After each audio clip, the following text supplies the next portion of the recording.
The town of Fairview had always been a quiet place. Tucked between rolling hills and endless highways, it was the kind of town where nothing ever happened. At least, that's what everyone thought, until the virus came. It started with a single cough. James Holloway, a middle-aged pharmacist, had noticed the uptick in customers buying cold medicine over the past week.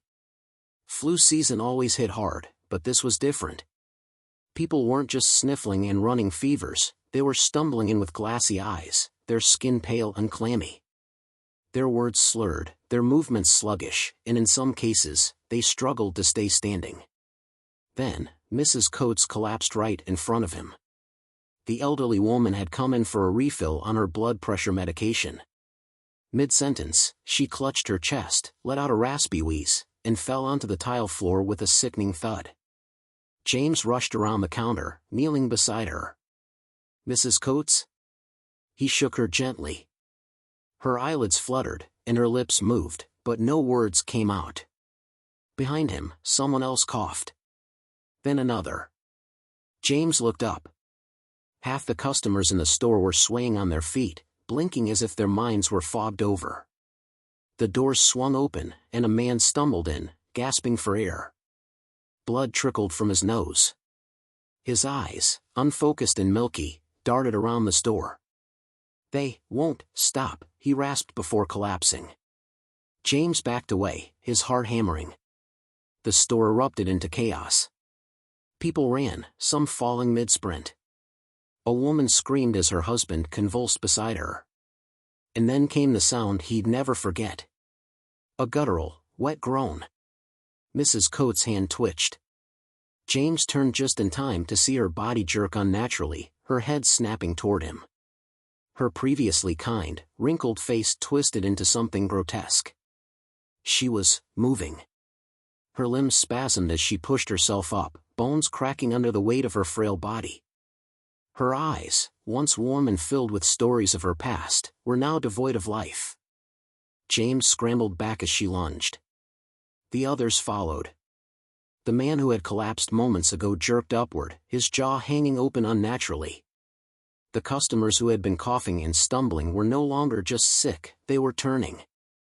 James grabbed a display rack and shoved it over, creating a momentary barrier between himself and the rising horde.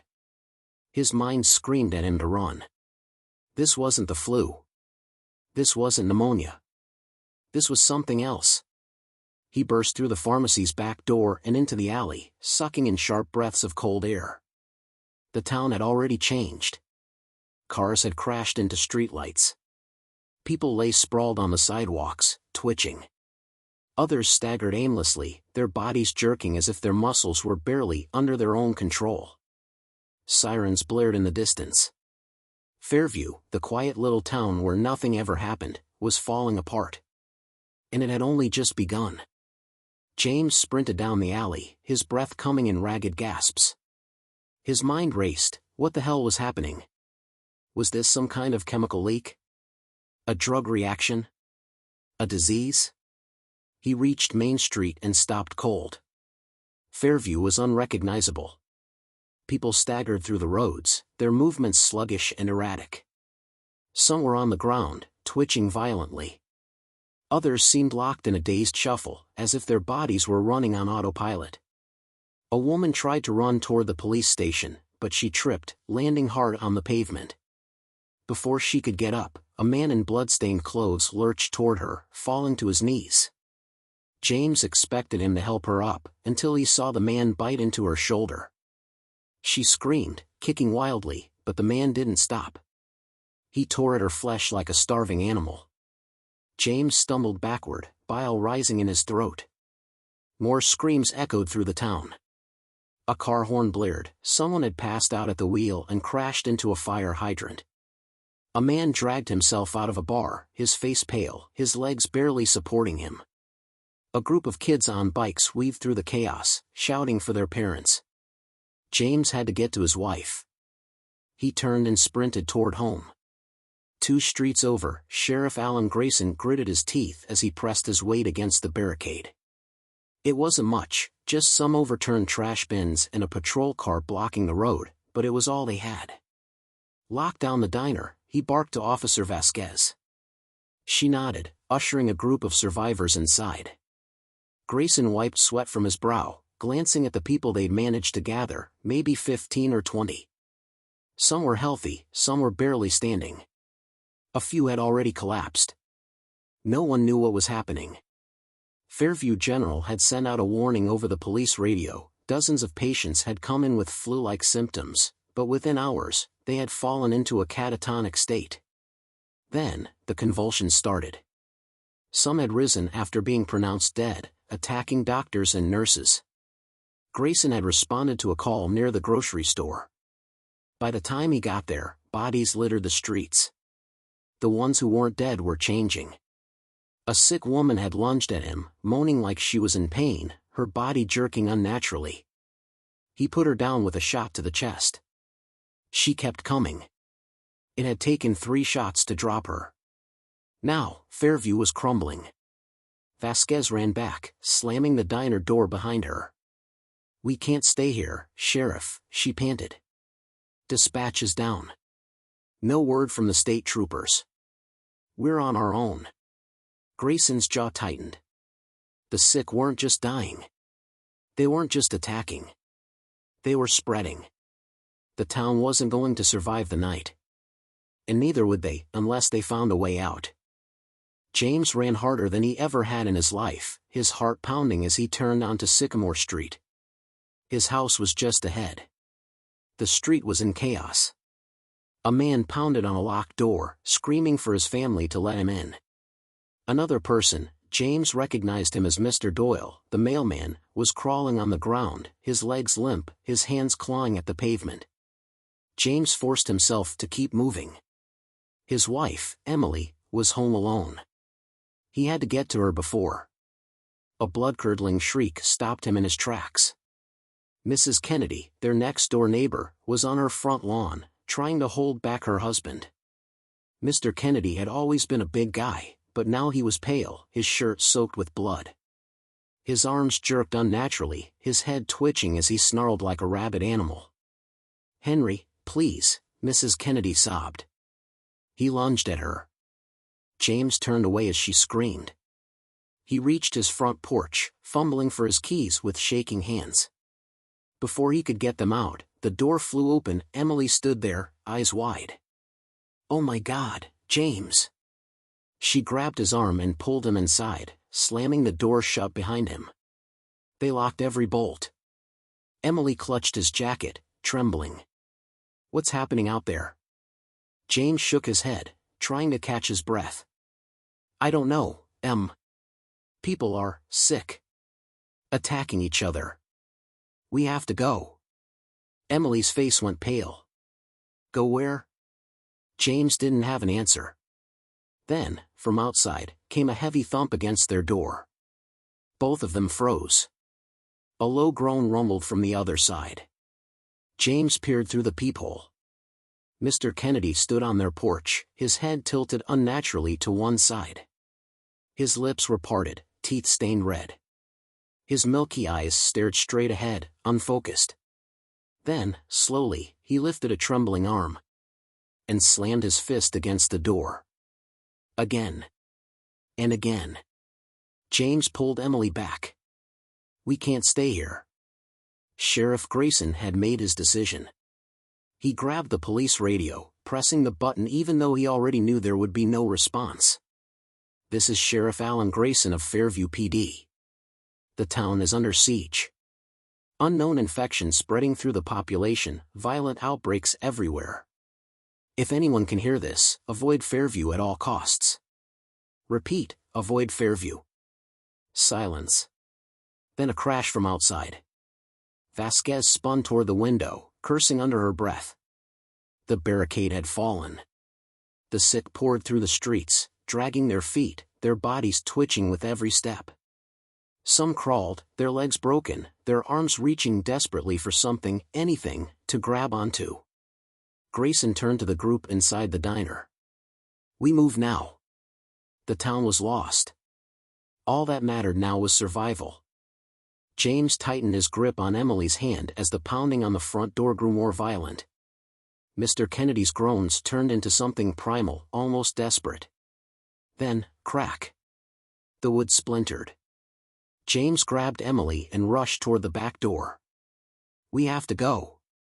Now." Just as he threw the door open, a shadow lurched into view. A woman stood in their backyard, her head twitching in quick, jerky motions. It was Denise Harper, the teenage girl from across the street. Her arms dangled uselessly at her sides, her once bright green eyes clouded over. A low gurgle rattled from her throat as she dragged one foot forward, her body moving unnaturally, like a puppet with its strings tangled. Emily stifled a scream. Denise's lips curled, her mouth opening impossibly wide. Then she lunged. James barely managed to shove the door closed before she hit it, her body slamming against the wood hard enough to shake the frame. She thrashed wildly, her hands clawing at the glass pane, smearing it with something dark. James locked the door and grabbed Emily's face, forcing her to look at him. "Garage. We take the truck and get the hell out of here." Emily nodded, her breathing shallow. The two of them moved fast, slipping through the house as the pounding from both doors grew louder. James reached the garage door, yanking it open. He flipped the light switch. The truck sat there. Their way out. Then something moved. A shape shifted in the corner, someone was in the garage with them. James barely had time to react before a man stumbled forward, gasping. His clothes were torn, blood smeared across his chest. "Help me," the man wheezed, staggering. It was their neighbor, Travis. James moved to catch him, but Emily gasped, Travis' arm was missing. A jagged, gory stump was all that remained. I locked myself in here," Travis rasped, barely able to stand.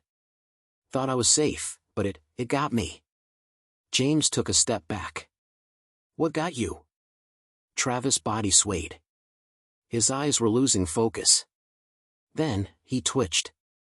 His breath hitched, his pupils dilating. James recognized the signs. Travis wasn't going to stay human for much longer. James grabbed Emily's wrist. "Get in the truck." Travis let out a shuddering breath, then his back snapped upright, his head jerking toward them in an unnatural movement. His lips peeled back over bloody teeth. He wasn't Travis anymore. James slammed the truck door shut just as Travis lunged, slamming into the vehicle with an animalistic snarl. Emily screamed as James turned the key in the ignition. The engine roared to life. Travis clawed at the window, his ruined arm leaving streaks of blood against the glass. James threw the truck into reverse and gunned it. The garage door exploded outward as the vehicle smashed through, wood and metal flying in every direction. They were out. But as James drove into the street, his stomach dropped. Fairview was gone. The town was a writhing nightmare of half-dead bodies stumbling through smoke and fire. Storefronts were shattered, cars overturned, alarms blaring into the night. The infected shambled aimlessly, some faster than others, moaning, twitching, searching. Emily clutched his arm. "Where do we go?" James didn't have an answer.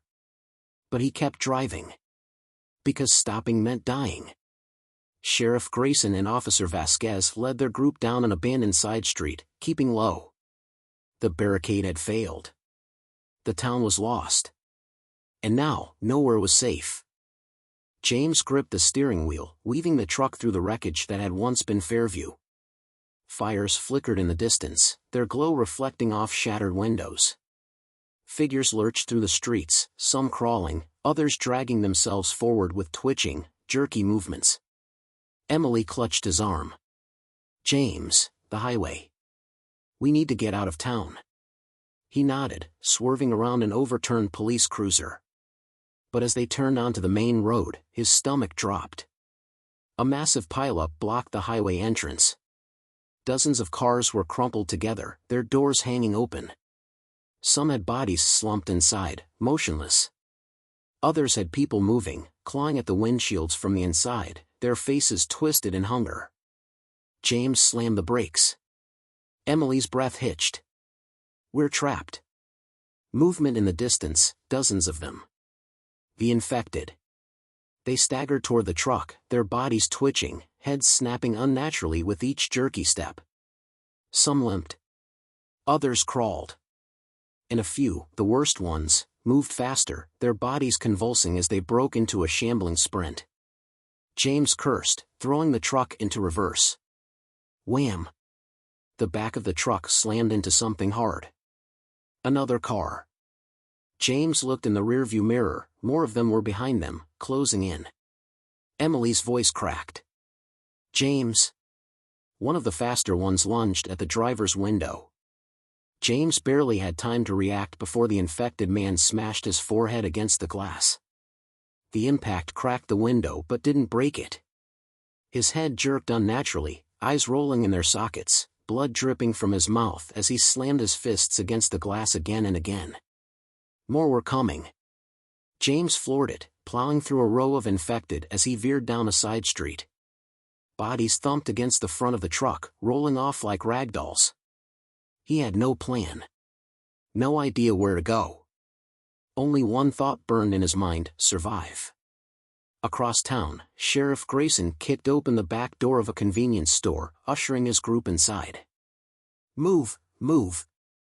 Vasquez whispered harshly, her gun drawn as the survivors rushed past. The store was dark, but it was intact.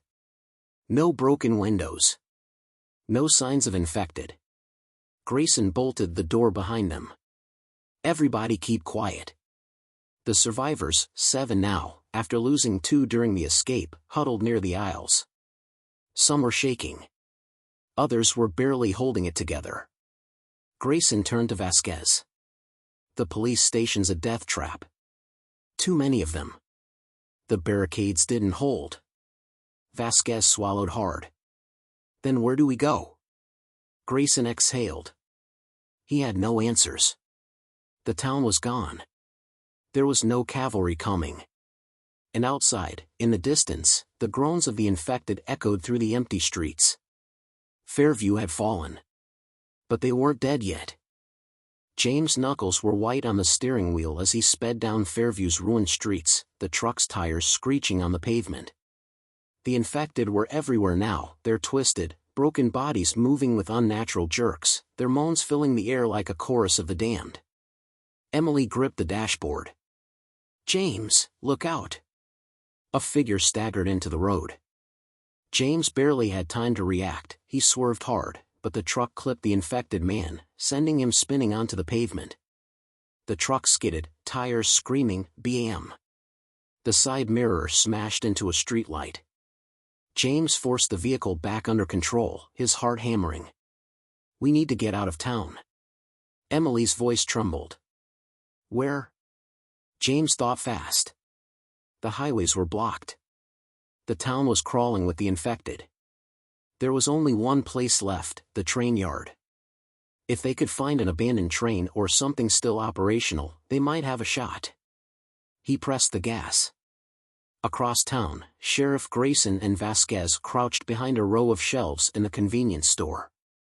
Outside, the infected shuffled past, their moans rattling through the shattered windows. The survivors huddled together, eyes wide with fear. A single noise, one wrong step, could bring the whole swarm crashing down on them. Grayson held his breath.